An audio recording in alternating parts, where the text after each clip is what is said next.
আল্লাহ পাক বলেন, ইয়া আইয়ুহাল্লাযীনা আমানু কুনু কাওয়ামিনা বিল কিসত, হে ঈমানদারগণ, তোমরা ইনসাফ প্রতিষ্ঠাকারী হয়ে যাও। শুহাদা লিল্লাহ, আল্লাহর জন্য সাক্ষী রূপে। ওয়ালাউ আলা আনফুসিকুম, যদিও তোমাদের নিজেদের বিরুদ্ধে হয়। আবিল ওয়ালিদাইন, পিতামাতার বিরুদ্ধে হয়। ওয়াল আকরাবিন, এবং নিকটাত্মীয়দের বিরুদ্ধে হয়। শরীয়তের স্পষ্ট নির্দেশ, ইনসাফ প্রতিষ্ঠা করতে হবে। ইনসাফ প্রতিষ্ঠা করতে গিয়ে যদি নিজের বিরুদ্ধে হয়, দেখার সুযোগ নাই। ইনসাফ প্রতিষ্ঠা করতে গিয়ে যদি পিতামাতার বিরুদ্ধে হয়, দেখার কোনো সুযোগ নাই। ইনসাফ প্রতিষ্ঠা করতে গিয়ে যদি নিকটাত্মীয়র বিরুদ্ধে হয়, দেখার কোনো সুযোগ নাই। তবে হ্যাঁ, কোরআন এই কথাও বলে দিয়েছে, কোন সম্প্রদায়ের সাথে যদি দুশমনী থাকে, শত্রুতা থাকে, কোন সম্প্রদায়ের সাথে শত্রুতা যেন ইনসাফ পরিত্যাগে আমাদেরকে প্ররোচিত না করে। সূরা মায়েদার ৮ নম্বর আয়াতে আল্লাহ পাক বলেন, ওয়ালা ইয়াজরিমান্নাকুম শানাআনু কওমিন আলা আল্লা তা'দিলু ই'দিলু হুয়া আকরাবু লিত্তাকওয়া। আল্লাহ পাক বলেন, ওয়ালা ইয়াজরিমান্নাকুম, তোমাদেরকে যেন প্ররোচিত না করে, শানাআনু কওমিন, কোন সম্প্রদায়ের শত্রুতা, আলা আল্লা তা'দিলু, এই বিষয়ের উপর যে তোমরা ইনসাফ প্রতিষ্ঠা করতে পারো না। অর্থাৎ কোন সম্প্রদায়ের শত্রুতা যেন তোমাদেরকে ইনসাফ পরিত্যাগে তোমাদেরকে প্ররোচিত না করে। কোরআন বলে, ই'দিলু, ইনসাফ প্রতিষ্ঠা করো। ইনসাফ প্রতিষ্ঠা করলে কি হবে? আল্লাহ পাক বলেন, হুয়া আকরাবু লিত্তাকওয়া, ইনসাফ এটা তাকওয়ার অধিকতর নিকটবর্তী। ইনসাফ প্রতিষ্ঠা করে সে তাকওয়ার অধিকারী। যে ইনসাফ প্রতিষ্ঠা করে না, সে তাকওয়ার অধিকারী না। যে যার মধ্যে আল্লাহর ভয় নাই, সে কোনোদিন রাষ্ট্রের মধ্যেও ইনসাফ প্রতিষ্ঠা করতে পারবে না। যার মধ্যে আল্লাহর ভয় নাই, সমাজের মধ্যেও সে কোনোদিন ইনসাফ প্রতিষ্ঠা করতে পারবে না। হর সিমতে সে আতি হ্যায় সদা আহলে তমন্না,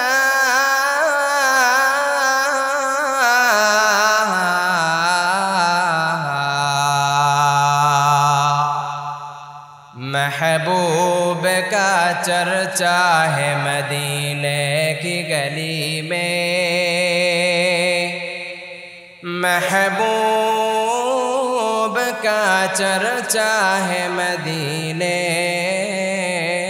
की गली में। बलगल उला बिकमालिही कशफद्दुजा बिजमालिही, हसनत जमीउ खिसालिही, सल्लू अलैहि व आलिही। इंतहाई वाजिबुल एहतराम, काबिले सद एहतराम भाइयों, दोस्तों और बुजुर्गों, अल्लाह पाक रब्बुल आलमीনের দরবারে লাখো কোটি শুকর আর সুজুদ। আল্লাহ পাক রব্বুল আলামিন আমাদেরকে দুনিয়ার সকল ঝামেলা থেকে মুক্ত করে আল্লাহ পাক রব্বুল আলামিনের মহান হুকুম জুমার 2 রাকাত নামাজ জামাতের সাথে আদায় করার জন্য আল্লাহর ঘর মসজিদে আসার এবং বসার তৌফিক দান করেছেন। তাই সকলেই মন খুলে দিল খুলে আল্লাহ পাক রব্বুল আলামিনের শুকর আদায় করি, আলহামদুলিল্লাহ।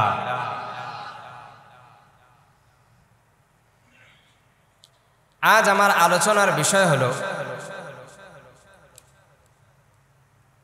ইনসাফ প্রতিষ্ঠার গুরুত্ব এবং তার ফজিলত এবং ইনসাফের প্রয়োজনীয়তা।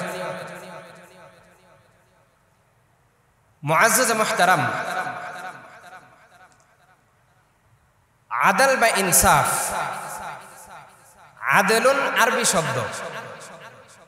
আদল এর অর্থ হলো বরাবরি বা সমতা রক্ষা করা এবং ইনসাফ করা ইত্যাদি অর্থে আসে।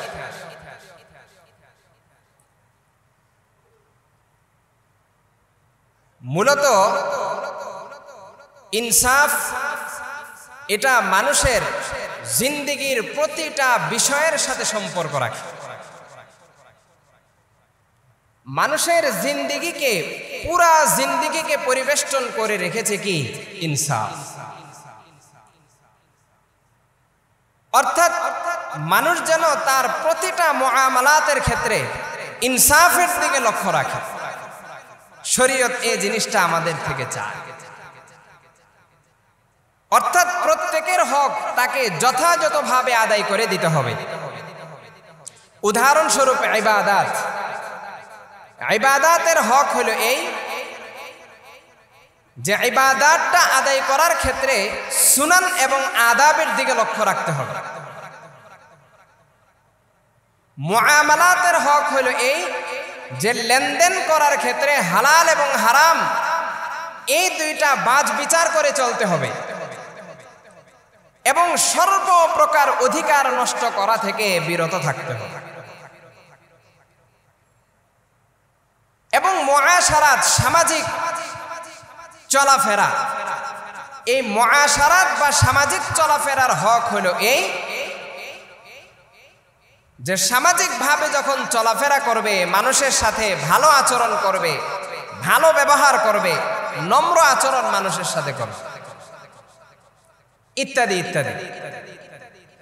তাফসীরে রুহুল মাআনিতে এসেছে মুহাম্মদ ইবনে কাব আল কুরাজি রাহিমাহুল্লাহ তিনি বলেন, একদিন আমিরুল মুমিনিন হযরতে উমর ইবনে আব্দুল আজিজ রাহিমাহুল্লাহ আমাকে ডেকে তিনি বললেন, এই মুহাম্মদ ইবনে কাব কুরাজি,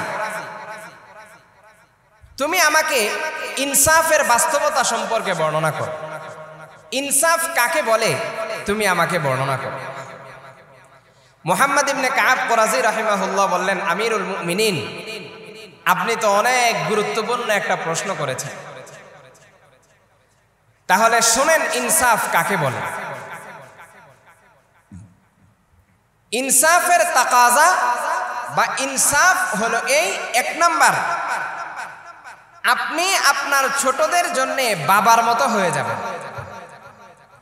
আপনি যখন আপনার ছোটদের জন্য বাবার মতো হয়ে যাবেন তখন ইনসাফ প্রতিষ্ঠা হয়ে যাবে। কারণ বাবা তার সন্তানের উপর কোনোদিন জুলুম করতে পারে না, বরং বাবা তার সন্তানের ব্যাপারে সবসময় ইনসাফ যেটা হয় ওই দিকেই সবসময় কি রাখে? লক্ষ্য রাখে। দুই নাম্বার ইনসাফ বলা হয়, মুহাম্মদ ইবনে কাব কুরাজি রাহিমাহুল্লাহ বলেন, ইনসাফ বলা হয় আপনি আপনার বড়দের জন্য সন্তানের মতো হয়ে যাবেন, ছোটদের জন্য বাবার মতো হয়ে যাবেন, আর বড়দের জন্য আপনি সন্তানের মতো হয়ে যাবেন। তাহলেও দেখবেন জুলুম থাকবে না, ইনসাফ প্রতিষ্ঠা হবে। কারণ হাদিসে নবী আলাইহিস সালাতু ওয়াস সালাম বলে দিয়েছেন, মান তাওয়াযা লিল্লাহ রাফাআহুল্লাহ, যে আল্লাহর জন্য বিনয় অবলম্বন করে আল্লাহ পাক রব্বুল আলামিন তার মাকাম এবং তার মর্যাদাকে আল্লাহ পাক বাড়িয়ে দেন। তিন নাম্বার ইনসাফ বলা হয় আপনি আপনার হাম উমর বা সমপর্যায়ের যারা আছে তাদের সাথে বেতাকাল্লুফ চলাফেরা করবেন, লৌকিকতা মুক্ত চলাফেরা করবেন। চার নাম্বার ইনসাফ বলা হয় আপনি আপনার স্ত্রীর সাথে ভালো আচরণ করবেন, কারণ স্ত্রীর সাথে ভালো আচরণ করলে ইনসাফ হবে। আর স্ত্রীর হক যদি পরিপূর্ণভাবে আদায় না করেন তাহলে ইনসাফ হবে না, জুলুম হবে। জোরে আওয়াজ করে বলে জুলুম হবে। পাঁচ নাম্বার আমিরুল মুমিনিন ইনসাফ বলা হয় আপনি আপনার অপরাধীদেরকে তার অপরাধ এবং তার শারীরিক সক্ষমতা অনুযায়ী তাদেরকে আপনি শাস্তি দিবেন, এটা হইল ইনসাফ। এমন না যে কোনো অপরাধীকে আপনি গ্রেফতার করলেন, যত জিদ আর যত রাগ আছে সব অপরাধীর উপর, সমস্ত রাগ ঢালে অপরাধীর উপর, অথচ সে এত বড় অপরাধ করে নাই, তাহলে এটা অপরাধীর উপর ইনসাফ হলো না জুলুম হলো? জোরে আওয়াজ করে বলেন। জুলুম। এই জন্য অপরাধীর ব্যাপারে ইনসাফ তো সেটাই হবে, তার অপরাধ অনুযায়ী তাকে শাস্তি দিতে হবে এবং তার শারীরিক সক্ষমতা অনুযায়ী তাকে শাস্তি দিতে হবে। মুআজ্জাজ মুহতারাম ভাই ও দোস্ত আর বুজুর্গ, ইসলামের দৃষ্টিতে ইনসাফ এটা ইনসানিয়তের, মানুষত্বের মূল ভিত্তি।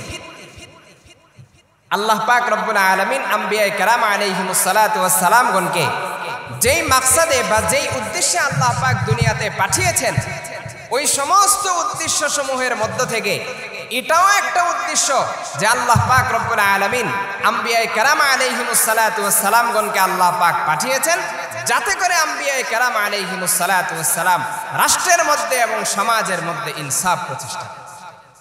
আল্লাহ পাক রব্বুল আলামিন কোরআনে কারীমে সূরা হাদীদের 25 নম্বর আয়াতে আল্লাহ পাক ইরশাদ করেন, লাকাদ আরসালনা রুসুলানা বিল বাইয়িনাতি ওয়া আনজালনা মাআহুমুল কিতাব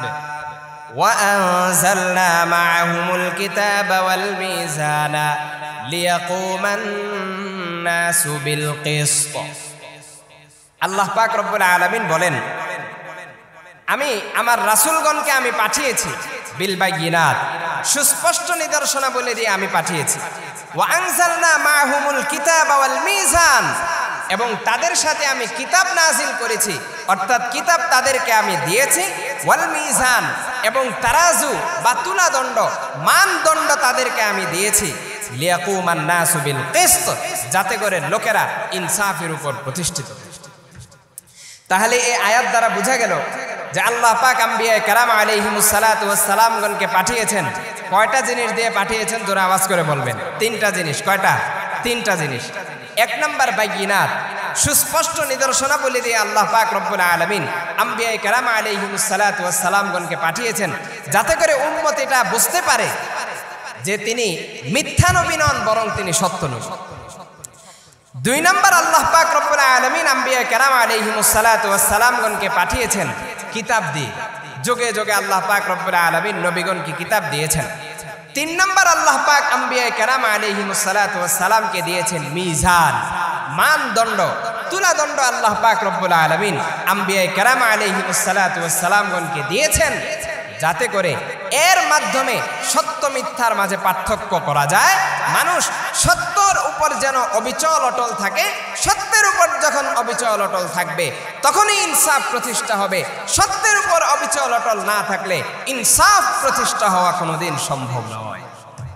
আগে সত্যের উপর অবিচল অটল থাকতে হবে, তারপরে গিয়ে ইনসাফ প্রতিষ্ঠা হবে, অন্যথায় ইনসাফ প্রতিষ্ঠা হবে। মুআজ্জাজ মুহতারাম ভাই ও দোস্ত আর বুজুর্গ, আল্লাহ পাক রব্বুল আলামিন কোরআনে কারীমে লোকদেরকে ইনসাফের সাথে ফায়সালা করার এবং মীমাংসা করার নির্দেশ আল্লাহ পাক রব্বুল আলামিন দিয়েছেন। কোরআনে কারীমের সূরা নিসার 58 নম্বর আয়াতে আল্লাহ পাক রব্বুল আলামিন ইরশাদ করেন, ওয়া ইযা হাকামতুম বাইনান নাসি আন তাহকুমু বিল আদল। আল্লাহ পাক বলেন, এই যখন তোমরা লোকদের মাঝে যখন ফায়সালা করবা, আন তাহকুমু বিল আদল, ইনসাফের সাথে ফায়সালা। ফায়সালা করতে গিয়ে কোনো পক্ষ নিও না, বরং জুলুমকে পরিত্যাগ করে ইনসাফের উপর অবিচল অটল থেকে ইনসাফের সাথে ফায়সালা করতে হবে। নির্দেশ দিয়েছেন কে? জোরে আওয়াজ করে বলেন, আরো জোরে, কে নির্দেশ দিয়েছেন? আল্লাহ পাক।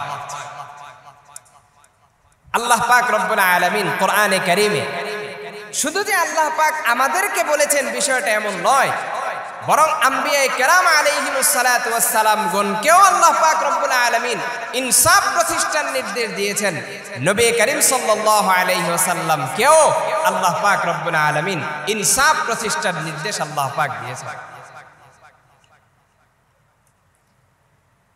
আল্লাহ পাক রব্বুল আলামিন সূরা নিসার 105 নম্বর আয়াতে আল্লাহ পাক ইরশাদ করেন, ইন্না আনজালনা ইলাইকাল কিতাবা বিল হাক্কি লিতাহকুমা বাইনান নাসি বিমা আরাকাল্লাহ ওয়ালা তাকুন লিল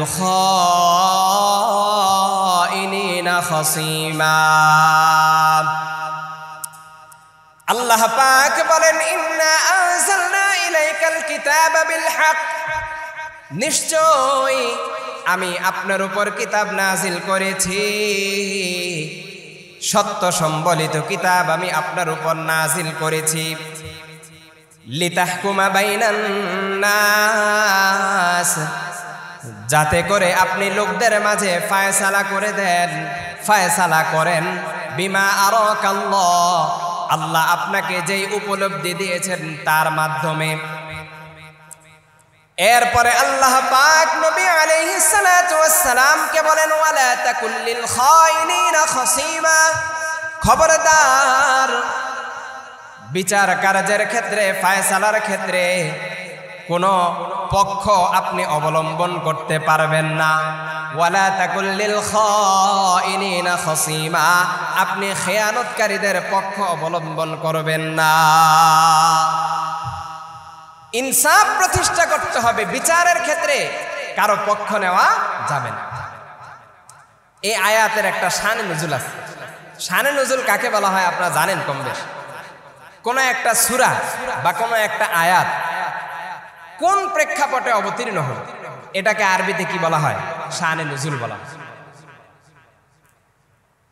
এই আয়াতটা কোন প্রেক্ষাপটে অবতীর্ণ হয়েছে এই ব্যাপারে একটা ঘটনা আছে। ঘটনাটা শুনে নেন, বহু তাফসীরের কিতাবের মধ্যে এসেছে। বনু উবাইরিক আরবের একটা গোত্র ছিল, গোত্রের নাম হলো উবাইরিক। এই বনু উবাইরিকে একজন ব্যক্তির নাম হলো বিশির। এই বিশির নামক ব্যক্তি ছিল মুনাফিক। বাহ্যিকভাবে সে এমনি নিজেকে মুসলমান বলতো, কিন্তু বাস্তবিকভাবে সে কি ছিল? মুনাফিক। হযরত রিফাআ রাদিয়াল্লাহু তাআলা আনহুর ঘর থেকে রাতের বেলায় যুদ্ধের হাতিয়ার এবং শস্য দানা এগুলো চুরি করে নিয়ে যায় রাতের বেলা। তো যখন চুরি করে নিয়ে যাচ্ছিল, বস্তায় একটু সামান্য ছিদ্র করে দিল। তো বস্তায় ছিদ্র করে দেওয়ার পর যখন সে যাচ্ছে, ওই বস্তা থেকে একটু একটু করে শস্য দানা রাস্তায় কি করতেছে। সে যেতে যেতে এক ইহুদির ঘরে নিয়ে এগুলো রাখে। ওই যুদ্ধের হাতিয়ার এবং শস্য দানার যে বস্তা, এগুলো নিয়ে রাখলো কার কাছে? এক ইহুদির ঘরে নিয়ে রাখলো। সকালে তো হযরত রিফাআ রাদিয়াল্লাহু তাআলা আনহু যুদ্ধের হাতিয়ারও পান না, শস্য দানা গেল কই সেটাও পান না। তো দেখলেন যে রাস্তার মধ্যে শস্য দানা পড়ে আছে। নিশানা খুঁজতে খুঁজতে খুঁজতে খুঁজতে গিয়ে দেখে ইহুদির বাড়ি পর্যন্ত নিশানা। এই মামলা গেল নবী আলাইহিস সালাতু ওয়াস সালামের নিকট। তো নবী আলাইহিস সালাতু ওয়াস সালাম ইহুদিকে ডেকে বললেন, তুমি কি চুরি করছো? সে বলে, না, আমি তো চুরি করিনি, বরং বিশির নামক ব্যক্তি আমার ঘরে এসে এগুলো রেখে গিয়েছে। শরীয়তের একটা নিয়ম হলো আল বাইয়িনাতু আলাল মুদ্দাঈ ওয়াল ইয়ামিনু আলা মান আনকার। যে ব্যক্তি দাবি করবে তার দলিল পেশ করতে হবে, আর যে ব্যক্তি অস্বীকার করবে তার কসম করতে হবে। এটা হলো ফায়সালার নিয়ম। এখন ইহুদি দাবি করতেছে মুনাফিক আমার কাছে রেখে গিয়েছে, কিন্তু ইহুদির কাছে কোনো প্রমাণ আছে? কোনো প্রমাণ নাই, কারণ রাতের বেলায় তার ঘরে তো কেউ ছিল না। তো নবী আলাইহিস সালাতু ওয়াস সালাম ওই ইহুদির বিরুদ্ধে ফায়সালা করে দিলেন বাহ্যিক অবস্থার ভিত্তিতে। আসলে চুরিটা কি ইহুদি করছিল নাকি মুনাফিক করেছিল? আল্লাহ পাক রব্বুল আলামিন সূরা নিসার 105 নম্বর আয়াত আল্লাহ পাক রব্বুল আলামিন নাজিল করে এই মুনাফিকের রাজ আল্লাহ পাক রব্বুল আলামিন ফাঁস করে দিলেন। রাজ ফাঁস হয়ে যাওয়ার পর আর কি থাকার কোনো সুযোগ আছে? এখন আর মুনাফিক মদিনায় থাকার কোনো সুযোগ নেই। ওই মুনাফিক মদিনা থেকে বের হয়ে গেছে, মক্কায় চলে গেছে। ওই যে তাদের জাতি ভাই কাফের মুশরিক, এদের সাথে গিয়ে যুক্ত হইল। মক্কায় গিয়ে তাদের সাথে যুক্ত হয়ে কুফর অবস্থায় সেখানে তার ইন্তেকাল। তো এই আয়াত দ্বারা আমাদের জন্য শিক্ষণীয় বিষয় হলো, যখনই কোনো ফায়সালার বিষয় আসবে তখনই ইনসাফের সাথে ফায়সালা করতে হবে। ফায়সালার ব্যাপারে কোনো রকমের জুলুম করা যাবে না, কোনো রকমের অবিচার করা যাবে না, কারণ জুলুম এবং অবিচার আল্লাহ পাক রব্বুল আলামিন বরদাস্ত করেন না, আল্লাহ পাক রব্বুল আলামিন সহ্য করেন। মুআজ্জাজ মুহতারাম ভাই ও দোস্ত আর বুজুর্গ, আল্লাহ পাক কোরআনে কারীমে ঈমানদারদেরকে ইনসাফের উপর অবিচল এবং অটল থাকার নির্দেশ আল্লাহ পাক রব্বুল আলামিন দিয়েছেন। সূরা নিসার 135 নম্বর আয়াতে আল্লাহ পাক রব্বুল আলামিন ইরশাদ করেন, ইয়া আইয়ুহাল্লাযীনা আমানু কুনু কওয়ামিনা বিল কিসতি শুহাদাআ লিল্লাহ ওয়ালাউ আলা আনফুসিকুম আবিল ওয়ালিদাইনি ওয়াল আকরাবিন। শুধু বিচার কার্যের ক্ষেত্রে ইনসাফ আছে এমন নয়, মানুষ যে কথা বলে ওই কথার মধ্যেও ইনসাফ আছে না নাই? জোরে আওয়াজ করে বলেন। আল্লাহ পাক রব্বুল আলামিন সূরা আনআমের 152 নং আয়াতে বলেন, ওয়া ইযা কুলতুম ফা'দিলু, যখন তোমরা বলবে ইনসাফের সাথে তোমরা কথা বলবে। ওয়ালাউ কানা যা কুরবা, যদিও মুআমালাটা নিকটাত্মীয়দের ব্যাপারে হয় তারপরও কথা বলবে, ইনসাফের সাথে কথা বলবে। কথা বলতে হবে ইনসাফের সাথে, মাপ কাটি ঠিক রেখে তারপরে কথা বলতে হবে। মুআজ্জাজ মুহতারাম ভাই ও দোস্ত আর বুজুর্গ, আল্লাহ পাক রব্বুল আলামিন হযরত দাউদ আলা নবিয়িনা আলাইহিস সালাতু ওয়াস সালামকে আল্লাহ পাক রব্বুল আলামিন ইনসাফ প্রতিষ্ঠার নির্দেশ আল্লাহ পাক দিয়েছেন কোরআনে কারীম। কোরআনে কারীমে সূরা সাদের 26 নম্বর আয়াতে আল্লাহ পাক বলেন, ইয়া দাউদ ইন্না জাআলনাকা খলিফাতান ফিল আরদ, হে দাউদ নিশ্চয়ই আমি তোমাকে জমিনের মধ্যে খলিফা বানিয়েছি। আল্লাহর খলিফা হওয়া এত সহজ নয়। ফাহকুম বাইনান নাসি বিল হক, সুতরাং লোকদের মাঝে তুমি ইনসাফের সাথে ফায়সালা করো। ওয়ালা তাত্তাবিউল হাওয়া, হাওয়ার অনুসরণ করো না। হাওয়া মানে খেয়াল খুশি, খেয়াল খুশির অনুসরণ করো না। একটা মোনা বান্ডিল ধরায় দিছে, বাস তার পক্ষে ফায়সালা দিয়ে দিলেন, তাহলে খেয়াল খুশির অনুসরণ হয়ে গেল। বিচার কার্য সম্পাদন করার ক্ষেত্রে বান্ডিল দেখা যাবে না। বিচার কার্য সম্পাদনের ক্ষেত্রে বান্ডিল দেখার কোনো সুযোগ আছে?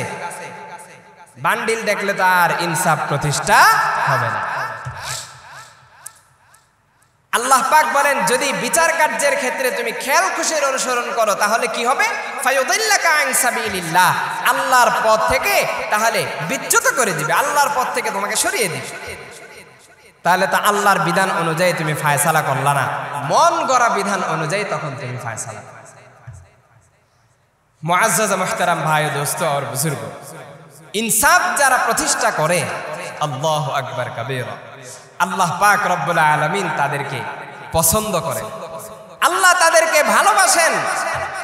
আল্লাহ পাক রব্বুল আলামিন সূরা হুজুরাতের 9 নম্বর আয়াতে আল্লাহ পাক ইরশাদ করেন, ওয়া আকসিতু ইন্নাল্লাহা ইউহিব্বুল মুকসিতিন। আল্লাহ পাক বলেন, তোমরা ইনসাফ প্রতিষ্ঠা করো। ইন্নাল্লাহা ইউহিব্বুল মুকসিতিন, নিশ্চয়ই আল্লাহ পাক রব্বুল আলামিন ইনসাফ প্রতিষ্ঠাকারীদেরকে তিনি ভালোবাসেন, ইনসাফ প্রতিষ্ঠাকারীদেরকে তিনি মুহাব্বত করেন। আল্লাহর মুহাব্বত ভালোবাসা পাইতে মনে চায় কি চায় না? জোরে আওয়াজ করে বলেন। মনে চায়? তাহলে ইনসাফ প্রতিষ্ঠা করতে, ইনসাফ প্রতিষ্ঠা করলে আল্লাহর মুহাব্বত ভালোবাসার পাত্র হওয়া যাবে, না হয় আল্লাহর মুহাব্বত ভালোবাসার পাত্র হওয়া যাবে। মুআজ্জাজ মুহতারাম ভাই ও দোস্ত আর বুজুর্গ, কোরআনে কারীমের এই তো সামান্য কয়েকটা আয়াত আমি বললাম। কোরআনে কারীম নিয়ে গবেষণা করেন, কোরআনে কারীম খোলেন, দেখেন বহু আয়াতে আল্লাহ পাক রব্বুল আলামিন ইনসাফ প্রতিষ্ঠার প্রতি যথেষ্ট গুরুত্ব আল্লাহ পাক রব্বুল আলামিন দিয়েছেন।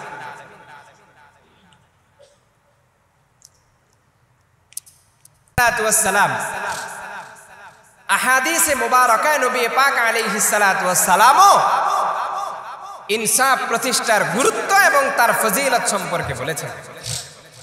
নবী আলাইহিস সালাতু ওয়াস সালাম বলেছেন অনেক সুন্দর সুন্দর কথা। আবু দাউদ শরীফের মধ্যে এসেছে, নবী আলাইহিস সালাতু ওয়াস সালাম বলেন বিচারক 3 প্রকার। কয় প্রকার? জোরে আওয়াজ করে বলেন, কথার সায় দিতে হবে। বিচারক কয় প্রকার? 3 প্রকার। হযরতে বুরাইদা রাদিয়াল্লাহু আনহু থেকে বর্ণিত আবু দাউদ শরীফের মধ্যে এসেছে, তিনি বলেন নবী আলাইহিস সালাতু ওয়াস সালাম ইরশাদ করেছেন, আল কুযাতু সালাসাতুন ওয়াহিদুন ফিল জান্নাতি ওয়া ইসনানি ফিন নার। ও মুসলমান, ভালো করে কান খুলে শুনে রাখবেন। নবী আলাইহিস সালাতু ওয়াস সালাম বলেছেন আল কুযাতু সালাসা, বিচারক 3 প্রকার। এই 3 প্রকারের মধ্যে ওয়াহিদুন ফিল জান্নাহ ওয়া ইসনানি ফিন নার, 1 প্রকার বিচারকের ঠিকানা হবে জান্নাত, আর বাকি 2 প্রকার বিচারকের ঠিকানা হবে জাহান্নাম। فأما الذي في الجنة فرجل عرف الحق فقضى به। নবী আলাইহিস সালাতু ওয়াস সালাম বলেন যে বিচারকের ঠিকানা হবে জান্নাত, ওই বিচারক এমন হবে ফারাজুলুন আরাফাল হক, যে বিচারক সত্যকে জেনেছে, ফাকাযা বিহি, সত্য অনুযায়ী ফয়সালা করেছে। ওই বিচারক সত্যকে জানে এবং সত্য অনুযায়ী ফয়সালা করেছে, ওই বিচারকের ঠিকানা কোথায় হবে? জোরে আওয়াজ করে বলেন। ওয়ারাজুলুন আরাফাল হক ফাজারা ফিল হুকমি। দ্বিতীয় নাম্বার এমন বিচারক, যে বিচারক সত্য সম্পর্কে জেনেছে, ফাজারা ফিল হুকমি, তারপরও সে তার ফয়সালার ক্ষেত্রে জুলুম করেছে, অন্যায় করেছে, অবিচার করেছে। নবী আলাইহিস সালাতু ওয়াস সালাম বলেন ফাহুয়া ফিন নার, ওই বিচারকের ঠিকানা হবে জাহান্নাম। বিচারক ভালোভাবেই জানে এই আসামিগুলো এই ধরনের অপরাধের সাথে জড়িত নয়। বিচারক ভালোভাবেই জানে এই বয়োবৃদ্ধ মানুষগুলো কোনোদিন অন্যায় কাজের সাথে জড়িত হতে পারে না। বিচারক ভালোভাবেই জানে আলেম উলামারা এই ধরনের অপরাধের সাথে কখনো জড়িত হতে পারে না। তারপরেও তাকে ফাঁসির কাস্টে ঝুলানোর নির্দেশ দেয়, তারপরেও জেলের মধ্যে বন্দী করে দিনের পর দিন বন্দী রেখে হত্যা করা হয়। এই ধরনের বিচারকের ঠিকানা জান্নাত হবে না, জাহান্নাম হবে। জোরে আওয়াজ করে বলেন। আমার আপনার কথা, কার কথা? রাসূল সাল্লাল্লাহু আলাইহি ওয়াসাল্লামের। 3 নাম্বার নবী আলাইহিস সালাতু ওয়াস সালাম বলেন ওয়ারাজুলুন কাযা লিন-নাসি আলা জাহলিন ফাহুয়া ফিন-নার। এমন বিচারক, যে বিচারককে সমাজের লোকেরা বসিয়ে দিয়েছে বিচার কার্য সম্পাদন করার জন্য, কাযা লিন-নাসি আলা জাহলিন, অজ্ঞতার সাথে মূর্খতার সাথে সে বিচার কার্য সম্পাদন করে, সে নিজেই তার নাম লিখতে পারে না। এই সলিমউদ্দিন কলিমউদ্দিনকে বসায় দিছে চেয়ারম্যান আর মেম্বার হিসাবে, আছে না নাই? জোরে আওয়াজ করে বলেন। চেয়ারম্যান সব রকমের অপরাধের সাথে জড়িত, সরকারের পক্ষ থেকে নিযুক্ত চেয়ারম্যান, সরকারের পক্ষ থেকে নিযুক্ত এমপি সব রকমের অন্যায়ের সাথে জড়িত। সমাজের মধ্যে কোনো চুরির ঘটনা ঘটেছে, এসে চেয়ারম্যানের কাছে বিচার দিতে। এই চেয়ারম্যান বলে বিচার করব। কেমন চেয়ারম্যান? আরে চেয়ারম্যান নিজেই তো চোর, সে বিচার কি করবে? কথা বলে না তো। চেয়ারম্যানের খাটের নিচে থাকে জনগণের জন্য বরাদ্দকৃত ডাল, চাল আর তেল। ওই চেয়ারম্যানের কাছে আসে চোরের বিচার চাওয়ার জন্য, এই চেয়ারম্যানের তাকে বিচার করা দরকার। এমপির কাছে আসে বিচার নিয়ে, সমাজের মধ্যে চুরি হয়েছে, বিচার আসছে কার কাছে? এমপির কাছে। সমাজের মধ্যে চুরি হয়েছে, বিচার আসছে মন্ত্রীর কাছে। আরে এমপি নিজেই তো ভোটচোর, মন্ত্রী নিজেই তো ভোটচোর। যারা ভোটচোর তারা কিভাবে সমাজের মধ্যে ইনসাফ প্রতিষ্ঠা করবে? বুঝে আসে না। এই জন্য নবী আলাইহিস সালাতু ওয়াস সালাম বলেন, যারা অজ্ঞতার সাথে এই ধরনের বিচার কার্য সম্পাদন করে তাদের ঠিকানা কোথায় হবে? জোরে আওয়াজ করে বলেন, জাহান্নাম। মুআজ্জাজ মুহতারাম ভাই ও দোস্ত আমার বুজুর্গ, তবে এর বিপরীত ইনসাফ যারা প্রতিষ্ঠা করবে, আল্লাহু আকবার কাবীরা, আল্লাহ পাক রব্বুল আলামিন কিয়ামতের দিন তাদেরকে নূরের মিম্বরে আল্লাহ পাক রব্বুল আলামিন রাখবেন। সুবহানাল্লাহ। মুসলিম শরীফের মধ্যে এসেছে হযরত আব্দুল্লাহ ইবনে আমর ইবনে আল-আস রাদিয়াল্লাহু তাআলা আনহু থেকে বর্ণিত, নবী আলাইহিস সালাতু ওয়াস সালাম ইরশাদ করেন, ইন্নাল মুকসিতিনা ইনদাল্লাহি আলা মানাবির মিন নূরিন আন ইয়ামিনির রহমান, নিশ্চয়ই ইনসাফ প্রতিষ্ঠাকারীরা কিয়ামতের দিন নূরের মিম্বরের উপর থাকবে আন ইয়ামিনির রহমান আযজা ওয়া জাল, রহমানের ডান দিকে। ওয়াকিলতা ইয়াদাইহি ইয়ামিনুন, আর আল্লাহ পাক রব্বুল আলামিনের উভয় দিকেই হলো ডান। কাদেরকে আল্লাহ পাক নূরের মিম্বরে কাদেরকে রাখবেন? আল্লাযীনা ইয়াদিলুনা ফি হুকমিহিম, যারা তাদের বিচার কার্যের ব্যাপারে যারা ইনসাফ করেছে, ওয়া আহলিহিম, পরিবারের ব্যাপারে যারা ইনসাফ করেছে, ওয়া মা ওয়ালু, এবং অধীনস্থদের ব্যাপারে যারা ইনসাফ করেছে, কিয়ামতের দিন আল্লাহ পাক রব্বুল আলামিন তাদেরকে নূরের মিম্বরে রাখবেন। সুবহানাল্লাহ বলেন, আরো জোরে বলেন সুবহানাল্লাহ।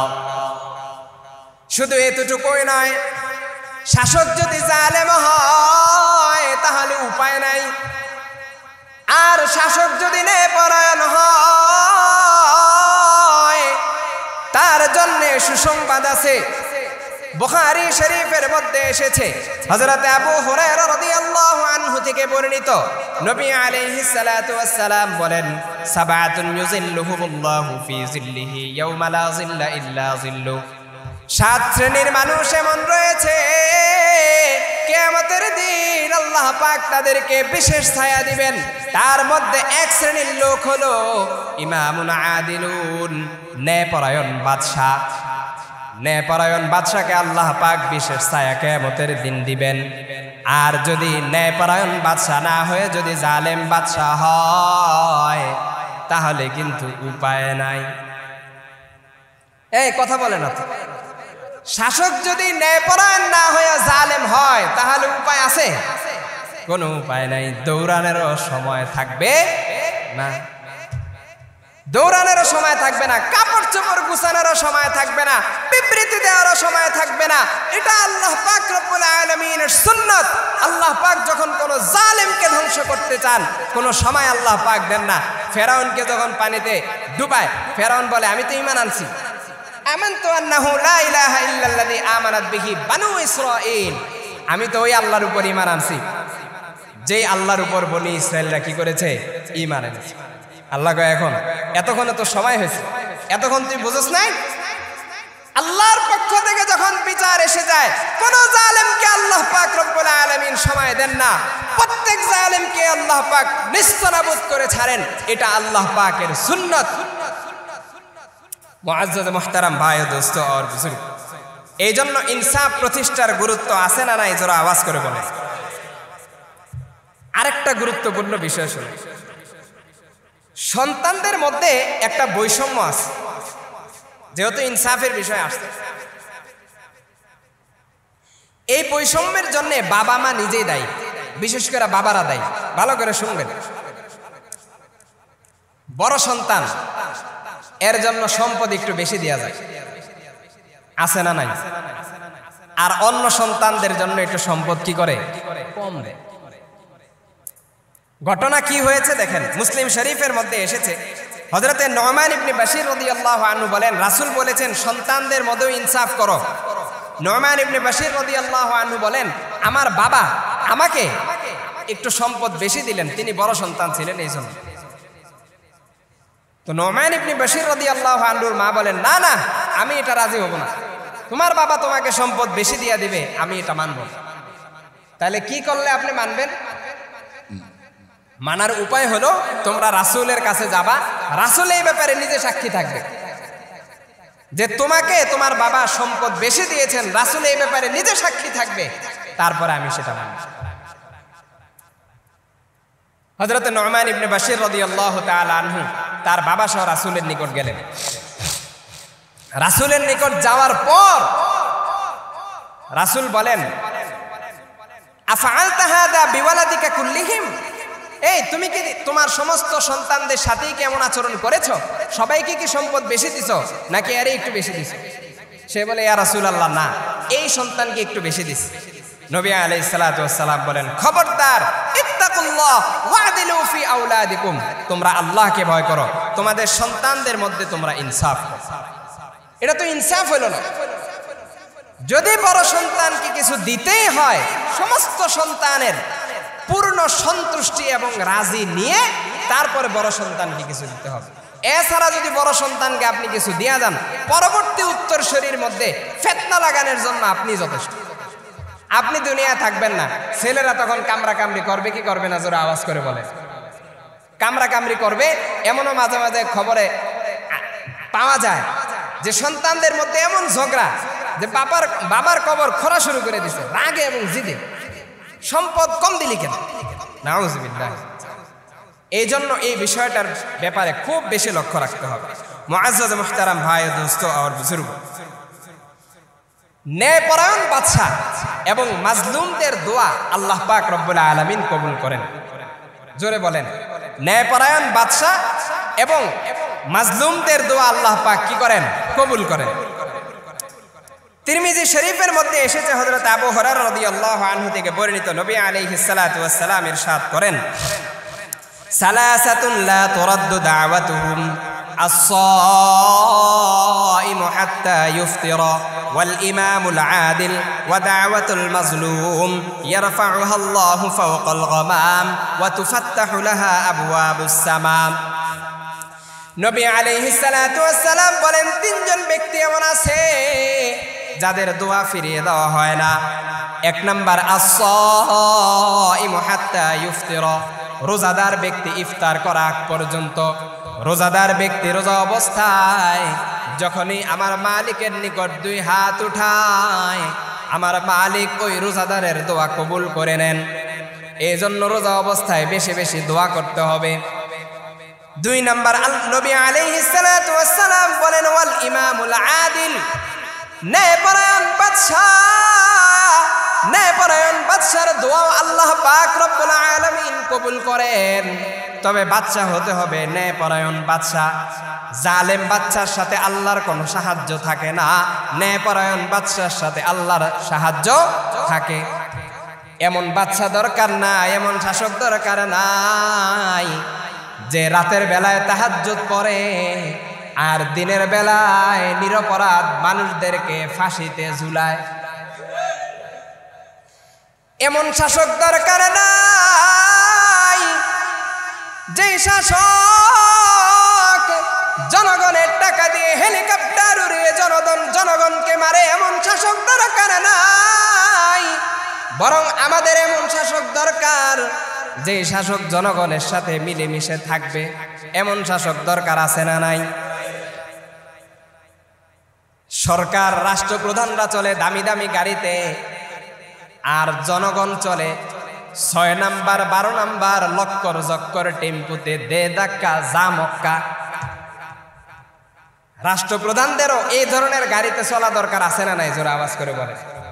রাষ্ট্রপ্রধান তো হতে হবে নবী আলাইহিস সালাতু ওয়াস সালামের মতো, রাষ্ট্রপ্রধান হতে হবে হযরত ওমরের মতো, রাষ্ট্রপ্রধান হতে হবে হযরত ওমর ইবনে আব্দুল আজিজ রাহিমাহুল্লাহর মতো। তাহলেই তো সমাজে ইনসাফ প্রতিষ্ঠা হবে, না হয় সমাজে ইনসাফ প্রতিষ্ঠা হবে। 3 নাম্বার, নবী আলাইহিস সালাতু ওয়াস সালাম বলেন, ওয়া দাওয়াতুল মাজলুম, মাজলুমের দোয়া আল্লাহ পাক কবুল করেন। আমরা সবাই ছিলাম মাজলুম, ছিলাম কি ছিলাম না? জোরে আওয়াজ করে বলেন। মাজলুমরা যখন দোয়া করেছে, আল্লাহ পাক দোয়া সাথে সাথে কবুল না করলেও একটু সময় নেন। একটু কি করেন? সময় নেন। হাদিসের শেষে আছে, নবী আলাইহিস সালাতু ওয়াস সালাম বলেন, আল্লাহ পাক বলেন, ওয়া ইজ্জাতি লা আনসুরান্নাকি ওয়ালাউ বা'দা হিনিন। আল্লাহ পাক বলেন, আমার জাত ও সত্তার শপথ, অবশ্যই আমি তোমাকে সাহায্য করব, যদিও কিছু কাল পরে হয়, যদিও 15 বছর পরে হয়, তারপরও আমি তোমাদেরকে সাহায্য করব। সাহায্য করেছে কি করে না, জোরে আওয়াজ করে বলেন। এই জন্য শুকরিয়া আদায় করতে হবে কার? আল্লাহু আকবার কাবীরা। বহু ঘটনা আছে নবী আলাইহিস সালাতু ওয়াস সালাম কিভাবে ইনসাফ প্রতিষ্ঠা করেছেন। একটা ঘটনা আপনাদেরকে শোনাই। বুখারী শরীফের মধ্যে এসেছে, মাখজুমা গোত্রের এক নারী চুরি করেছে। মাখজুমা গোত্রের এক নারী চুরি করার পর তারা চিন্তা করলো রাসূল তো হাত কেটে দিবে, রাসূলকে তো ঘুষ দেওয়ার কোনো সুযোগ নাই। তারা আসলো হযরত উসামা বিন যায়েদ রাদিয়াল্লাহু তাআলা আনহুর কাছে। হযরত উসামা বিন যায়েদ রাদিয়াল্লাহু আনহুকে রাসূল অনেক মহব্বত করতেন, ভালোবাসতেন, ছোট ছিলেন। হযরত উসামা বিন যায়েদ রাসূলের কাছে গিয়ে সুপারিশ করলেন, তার হাত না কাটলে কি হয় না? নবী আলাইহিস সালাতু ওয়াস সালাম এই কথা শোনার সাথে সাথে চেহারার রং পরিবর্তন হয়ে গেল। রাসূল বললেন, শোনো, তোমাদের পূর্বের লোকেরা ধ্বংস হয়েছিল, এর কারণ হলো এই, তাদের মধ্যে যখন বিত্তবানেরা, তাদের মধ্যে শাসকরা যখন চুরি করত তখন তাদেরকে ছাড় দিত, আর গরিবরা যখন চুরি করত তখন তাদের উপর বিচার বাস্তবায়ন করত। এই জন্য তোমাদের পূর্বের লোকেরা ধ্বংস হয়ে গেছে।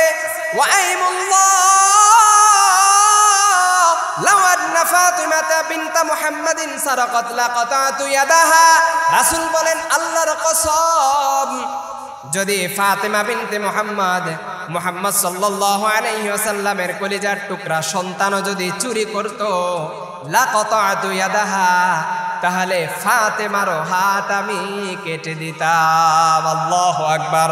আরো জোরে বলেন আল্লাহু আকবার। এটাই ইসলাম ধর্মের সৌন্দর্য। ইসলাম এটাই চায় সমাজের সব ক্ষেত্রে ইনসাফ বাস্তবায়ন হবে, নিজের ক্ষেত্রেও হবে, সন্তানের ক্ষেত্রেও হবে, পরিবারের ক্ষেত্রেও হবে। এই ক্ষেত্রে দেখা যাবে না কে আমার সন্তান, কে আমার ছেলে, কে আমার মেয়ে। যদি নিজের ছেলে মেয়ে দেখেন, যদি নিজের দলের লোকদেরকে দেখেন, ইনসাফ কোনোদিন প্রতিষ্ঠা হবে না। এই জন্যই বলি ইসলামী হুকুমতের কোনো বিকল্প নাই। সমাজের মধ্যে যদি ইনসাফ প্রতিষ্ঠা করতে হয়, প্রত্যেক মুমিন মুসলমানের ইসলামী হুকুমতের স্বপ্ন দেখতে হবে। ইসলামী হুকুমতের স্বপ্ন দেখা যারা সমাজের মধ্যে ইনসাফ প্রতিষ্ঠার যে স্বপ্ন দেখছেন, সেটা সুয়ের ছিদ্র দিয়া উট ঢুকার মতো হয়ে যাবে। এই জন্য ইসলামী হুকুমতের কোনো বিকল্প নাই। যদি ইসলামী হুকুমত কায়েম হয়ে যায়, রাষ্ট্রের মধ্যে চুরি থাকবে না। ইসলামী হুকুমত কায়েম হয়ে গেলে রাষ্ট্রের মধ্যে ডাকাতি থাকবে না। ইসলামী হুকুমত কায়েম হয়ে গেলে সন্ত্রাসী থাকবে না, চাঁদাবাজি থাকবে না। ইসলামী হুকুমত কায়েম হয়ে গেলে হাজার হাজার কোটি টাকা পাচার হবে না। ইসলামী হুকুমত কায়েম হয়ে গেলে রাতের অন্ধকারে নাইট ক্লাবগুলোতে বোতল খাওয়া বন্ধ হয়ে যাবে। ইসলামী হুকুমত যদি কায়েম হয়ে যায়, জালেম তার প্রকৃত পক্ষে তার যে শাস্তি সেটা সে ন্যায্যভাবে বুঝে পাবে। ইসলামী হুকুমত যদি কায়েম হয়ে যায়, রাষ্ট্র থেকে মদ পানের যে লাইসেন্স সেটা বাতিল হয়ে যাবে। ইসলামী হুকুমত কায়েম হয়ে গেলে জানা ব্যভিচারের যে লাইসেন্স সেটা সমাজ থেকে বাতিল হয়ে যাবে। ঠিক কিনা ধরে বলেন? ইসলামী হুকুমত যদি কায়েম হয়ে যায়, পুরুষেরা তাদের অধিকার বুঝে পাবে, নারীরা তাদের অধিকার বুঝে পাবে। এই ক্ষেত্রে কোনো বৈষম্য থাকবে না। সর্বপ্রকার বৈষম্যকে দূর করেছে কোন ধর্ম? জোরে আওয়াজ করে বলবেন। ইসলাম একমাত্র ধর্ম যেই ধর্ম সব ধরনের বৈষম্যকে দূর করেছে। এই ইসলামী হুকুমতের স্বপ্ন দেখেননি আপনারা? যদি কেউ বলে ইসলামী হুকুমত মানে রাজনীতি, কথাটা এমন। ইসলামী হুকুমতের স্বপ্ন তো তারাই দেখবে যাদের দিলের মধ্যে আল্লাহ আল্লাহর রাসূলের মহব্বত আছে। ইসলামী হুকুমতের স্বপ্ন তো তারাই দেখবে যারা বাস্তবিকভাবে মুমিন মুসলমান।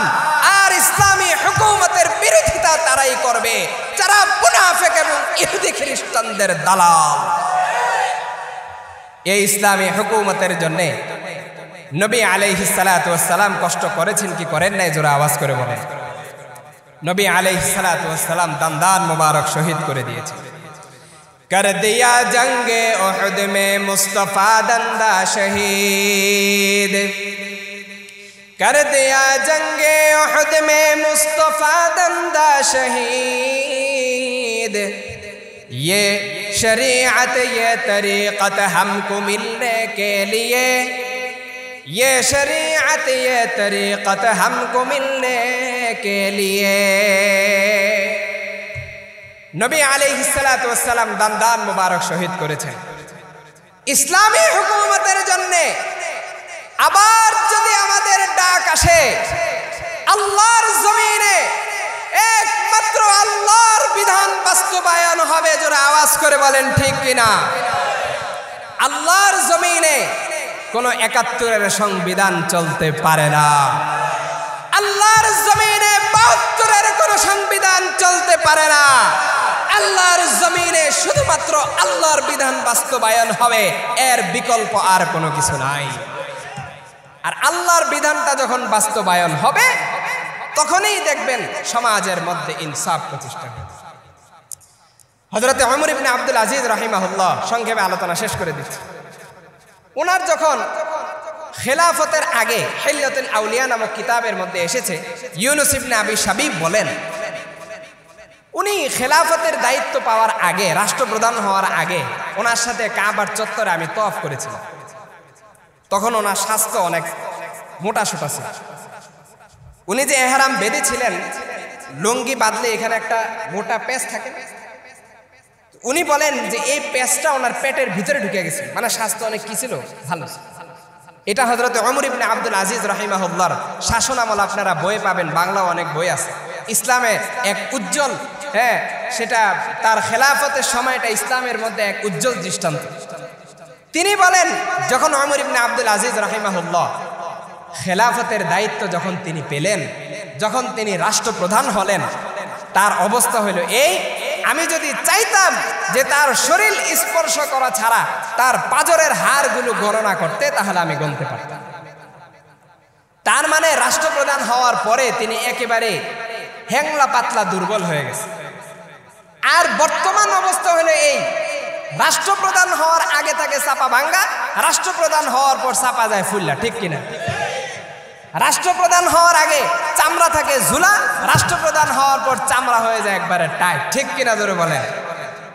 রাষ্ট্রপ্রধান হওয়ার পরে মোটা তাগড়া হয়ে যায় একবারে। তার মানে বোঝা গেল যে সকল রাষ্ট্রপ্রধান তারা রাষ্ট্রপ্রধানের দায়িত্ব পাওয়ার পরে যদি তাদের শরীর মোটা তাজা হয়, বোঝা গেল প্রজাদের কোনো ফিকির তার মধ্যে নাই, জনগণের অবৈধ সম্পদ তাদের পেটের মধ্যে ঢুকছে। এই জন্য সমাজ থেকে সব রকমের বৈষম্য দূর করতে হবে, তাহলে ইসলামী হুকুমত প্রতিষ্ঠা হবে। অন্যথায় ইসলামী হুকুমত প্রতিষ্ঠা হওয়া স্বপ্ন কোনোদিন দেখা যায় না। মুআজ্জাজ মুহতারাম ভাই ও দোস্ত আর বুজুর্গ, আল্লাহ পাক রব্বুল আলামিন আমাদেরকে সমাজের সব ক্ষেত্রে ইনসাফ প্রতিষ্ঠা করার তৌফিক দান করুন। জোরে বলেন আমিন, জোরে বলেন আমিন। সর্বশেষ একটা দাবি, এই দাবিটা আপনাদেরও, ওইটা বলে আলোচনা শেষ করব।